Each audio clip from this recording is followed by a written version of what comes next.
Hello everyone, আজকে আমি তোমাদের সাথে শেয়ার করতে চলেছি গতদিন আমার পিসির বাড়িতে যে কালী পূজা ছিল সেটারই কিছু ছোট ছোট মুহূর্ত। তো এটা ছিল আগের দিন রাতের ক্লিপ। আর এখানে মাকে ভোগ দেওয়ার জন্য যে খিচুড়ি, পায়েস, এছাড়াও 5 রকমের ভাজা যেগুলো প্রয়োজন সেগুলো মাই তৈরি করছিল। আর এটা হচ্ছে ঠাকুর ঘর।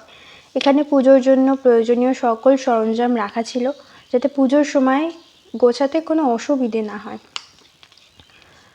আর এখানে পুজোর জন্য প্রয়োজনীয় যে আলপনাটা দেওয়ার ছিল সেটা আমি দিয়ে নিয়েছিলাম। আর পাশে তুলসী তলা ছিল, তো সেখানে বড্ড ফাঁকা ফাঁকা লাগছিল, সেটাও আমি দিয়ে নিয়েছিলাম যাতে একটু দেখতে ভালো লাগে।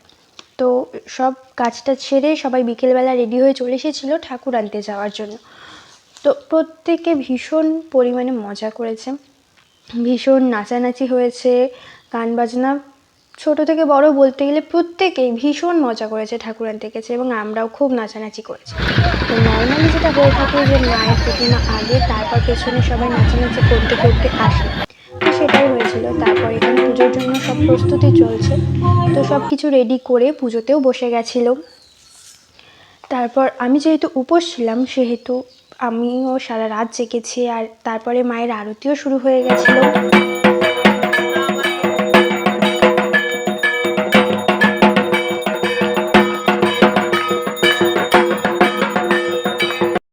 তারপর আমাদের সবার অঞ্জলি দিয়ে আমরা সবাই মিলে বসে গেছিলাম। তারপরে মায়ের জন্য যজ্ঞ হয়েছিল। তো আজকে এই পর্যন্ত, দেখা হচ্ছে নেক্সট ভিডিওতে।